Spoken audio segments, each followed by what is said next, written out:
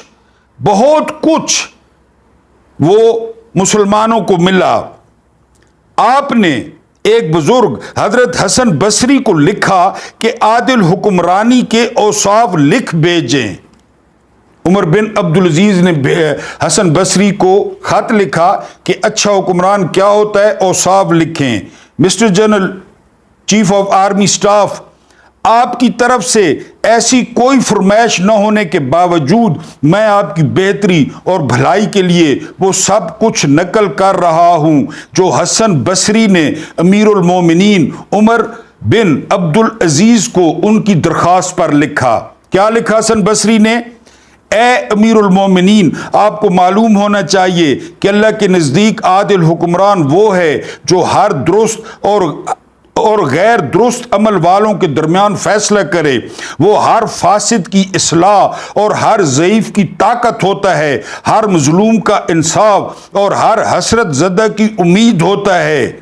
آپ کیا ہیں mister general chief of army staff?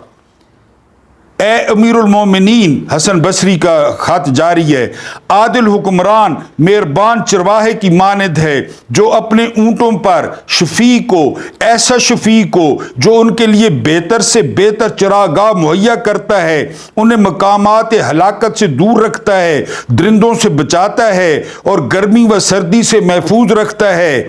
آپ نے کسے تحفظ دیا mister general chief of army staff?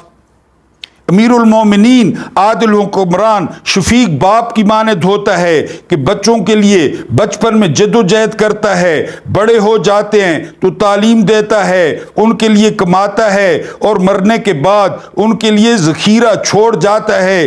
آپ کیا چھوڑ جائیں گے mister general chief of army staff? امیر المومنین عادل حکمران مہربان نرم دل ایک ماں کی مانند ہے. عادل حکمران مہربان نرم دل ایک ماں کی مانند ہے کہ حمل کی تکلیف جھیلتی ہے اور بچپن میں جو ہے پالتی ہے، راتوں کو جاگتی ہے، اس کے سکون سے تسکین پاتی ہے، کبھی دودھ پلاتی کبھی دودھ چھڑاتی ہے، اس کی عافیت سے خوش ہوتی ہے اور اس کی تکلیف سے غم زدہ ہو جاتی ہے. آپ کتنے غم زدہ ہیں mister general chief of army staff? سنا آپ نے، پڑھا آپ نے کہ عادل حکمران کیسا ہوتا ہے، فرق محسوس کیا آپ نے؟ حسن بصری عمر بن عبد العزیز کو مزید لکھتے ہیں، امیر المومنین عادل حکمران یتیموں کا بزرگ اور مسکینوں کا کفیل ہوتا ہے، چھوٹوں کو تربیت دیتا اور بڑوں کی پرورش کرتا ہے. وہ پسلیوں کے درمیان دل کی مانند ہوتا ہے کہ پسلیاں اس کی درستی سے درستی پاتی ہیں اور اس کے فساد سے فاسد ہو جاتی ہیں. امیر المومنین عادل حکمران، پسینے کے لیے معذرت،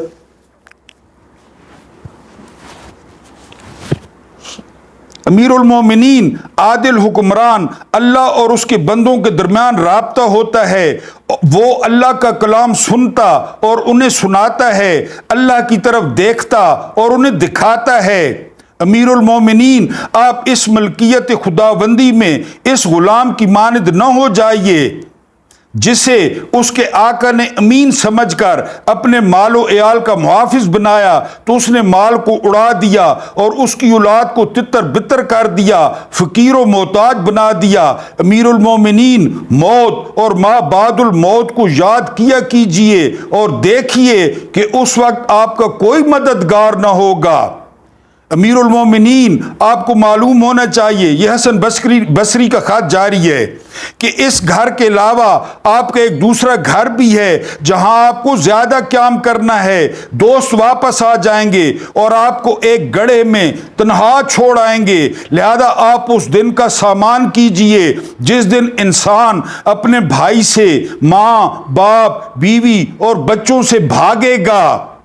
امیر المومنین یاد کیجئے جب قبروں کو اکھاڑا جائے گا اور سینوں کے بھیدوں کو عیاں کر دیا جائے گا تو راز ظاہر ہوں گے اور حساب کتاب میں چھوٹی بڑی کسی بھی چیز کو نہ چھوڑا جائے گا۔ موت کے آنے سے پہلے اور امیدوں کو منقطع ہونے سے قبل آپ آزاد ہیں۔ آپ اللہ کے بندوں پر جاہلوں کی طرح حکم نہ چلائیے اور ظالموں کی راہ اختیار نہ کیجیے اور کمزوروں پر زور آوروں کو مسلط نہ کیجیے۔